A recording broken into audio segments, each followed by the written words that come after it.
வணக்கம். செல்வகுமாரின் மதியம் 2 மணி வானிலை ஆய்வறிக்கை. அதிகாரப்பூர்வ வானிலை அறிக்கைக்கு இந்திய வானிலை ஆராய்ச்சித்துறை அறிக்கையை பார்க்கவும்.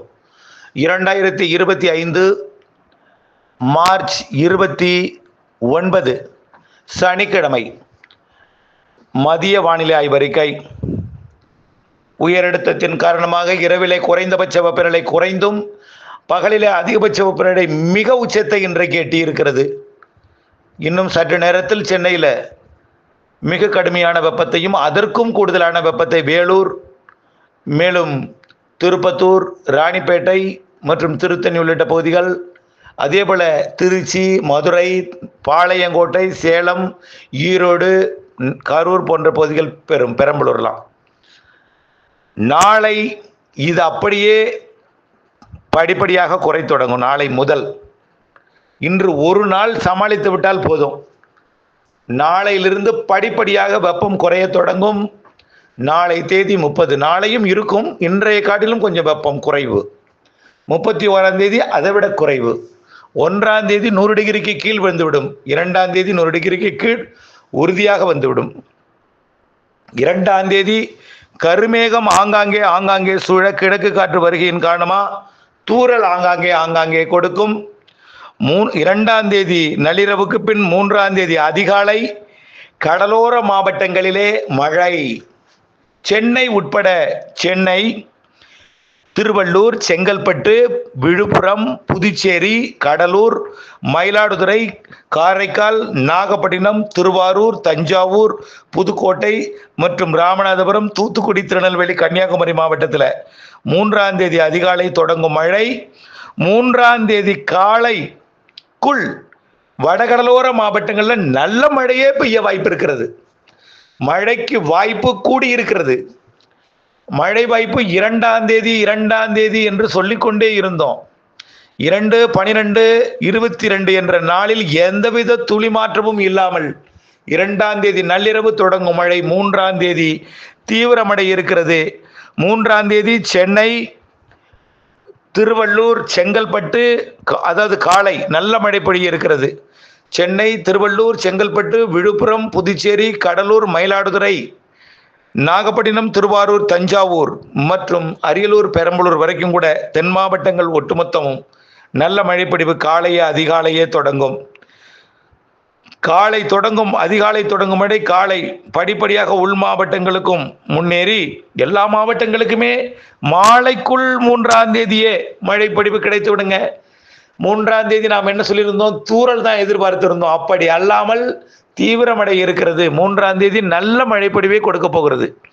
கர்நாடக எல்லையோர, ஆந்திர எல்லையோர, கேரள எல்லையோரமும் தாண்டி ஆந்திர பிரதேசம், கேரளா மற்றும் கர்நாடகாவிற்கும், புதுச்சேரி, காரைக்கால், ஒட்டுமொத்த தமிழ்நாட்டின் அனைத்து மாவட்டங்களுக்குமே 3ஆம் தேதி நல்ல மழை பொழிவு கொடுக்க போகிறது.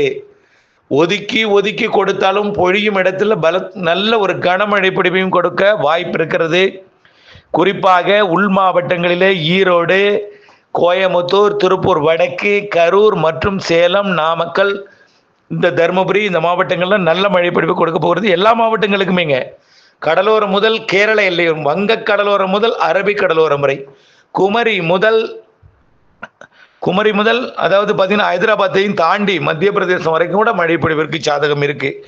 இந்த காற்று கிழக்கு காற்று உயரழுத்தம் என்று இணை இணைந்து மாலையில், அதே நாள் மாலையில் பார்த்தீங்கன்னா ஹைதராபாத், ஆந்திர பிரதேசம், தெலுங்கானா, கர்நாடகாவில் நல்ல மழை பொழிவு கொடுக்க போகிறது.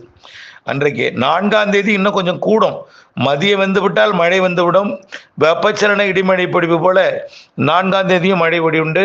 3ஆம் தேதியை விட 4ஆம் தேதி கொஞ்சம் பரப்பில் கூடி இருக்கும். ஆனால் ஒரு முறை மட்டும்தான் பெய்யும். 3ஆம் தேதி ஏதேனும் ஒரு சில மணி நேரங்கள், 4ஆம் தேதி ஏதேனும் ஒரு சில மணி நேரங்கள். பெரும்பாலும் கடலோரம் அதிகாலை காலை, உள்ளே மதியம், மேற்கே மாலை இரவு, மதியம் மாலை இரவுன்னு சொல்லலாம். மேற்கு தொடர்ச்சி மலை, கேரளா, கர்நாடகாவெல்லாம் மாலை இரவு கண்டிப்பாக பொழியும். 5ஆம் தேதி 6ஆம் தேதியும் அதே போல நல்ல மழைப்பொழிவு கொடுக்க இருக்கிறது. இப்படி மழைப்பொழிவு தொடர்ந்து இருந்து கொண்டே இருக்கும். 8ஆம் தேதி தாழ்வு நிலையே வரப்போகிறதுங்க. காற்றழுத்த தாழ்வு நிலை வந்து ஒட்டுமொத்த தென் மாநிலங்களுக்கே கனமழை பொழிவை கொடுக்க போகிறது. 8ஆம் தேதி, 9ஆம் தேதி, 10ஆம் தேதி நல்ல ஒரு மழைப்பொழிவை தென் மாநிலங்களுக்கே கொடுக்க போகிறது. இது தொடக்கமே மிகச்சிறப்பான மழைப்பொழிவை கொடுக்க போகிறது என்றால், இன்னும் சித்திரையில் நிறைய நிகழ்வுகள் 3 நிகழ்வுகள் சித்திரையில் தான் இருக்கு. இது பங்குனி, அதாவது வரக்கூடிய 7, 8, 9 தேதிகளில் வரக்கூடிய காற்றழுத்த தாழ்வு பகுதி பங்குனியில் வரக்கூடியது. இன்னும் சித்திரையில் தான் 10ஆம் தேதிக்கு மேல் தான் இதை விட கூடுதல் மழைப்பொழிவு. 10ஆம் தேதி, அதாவது 12ஆம் தேதி, 22ஆம் தேதி மற்றும் மாத இறுதி. அதே போல் மே 2, மே 12 இதை ஒட்டிய நாட்களில் மழைப்பொழிவு கண்டிப்பாக உண்டு. ஏற்கனவே நிகழ்வுக்கு 3 நாள் மழைன்னு சொல்லியிருந்தோம். இப்போ நிகழ்வுக்கு 5 நாள் தெரிகிறது மழை. 5 நாள் ஆக 3 நிகழ்வுகளுக்குன்னா 15 நாள் மழை. மீதம் 15 நாளில் ஒரு 6, 7 நாள் இதமான வெப்பம். மீத நாள் ஒரு வாரம், ஒரு 7 நாள், அதாவது ஒவ்வொரு நிகழ்வுக்கும் 2, 3 நாள் வெயில் இருக்கும். நல்ல ஒரு வெயில் இருக்கும்.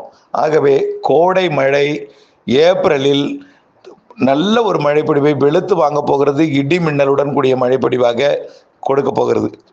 இது நீண்ட இடைவெளிக்கு பிறகு ஒரு நல்ல ஒரு வரப்பிரசாதமாக கோடை மழை சராசரிக்கு கூடுதல் மழைப்பொழிவை கொடுக்க போகிறது என்பதை மீண்டும் மீண்டும் தெரியப்படுத்த விரும்புகிறேன்.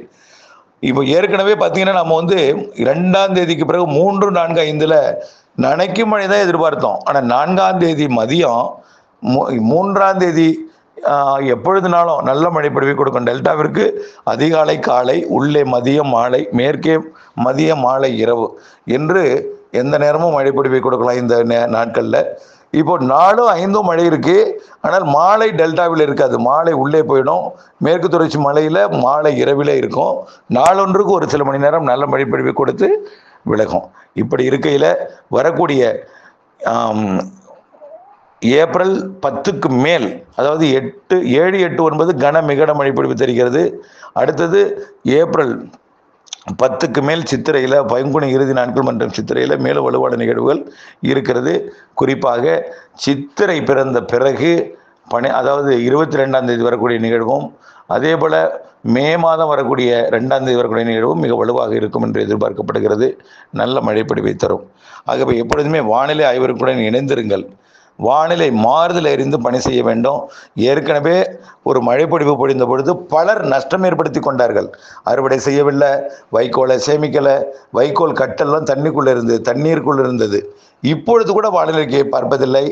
வெயில் அடிக்கிறது என்றால் வெயில் அடித்து கொண்டே இருக்கும் என்று நினைத்து கொண்டிருக்கிறீர்கள். மழை பெய்தால் மழை பெய்து கொண்டே இருக்கும் என்று நினைத்து கொண்டிருக்கிறீர்கள். வானிலை அப்டேட்ஸ் பார்க்காமல் இருக்கிறீர்கள். தயவுசெய்து அவர்களுக்கும் தெரிவிங்கள்.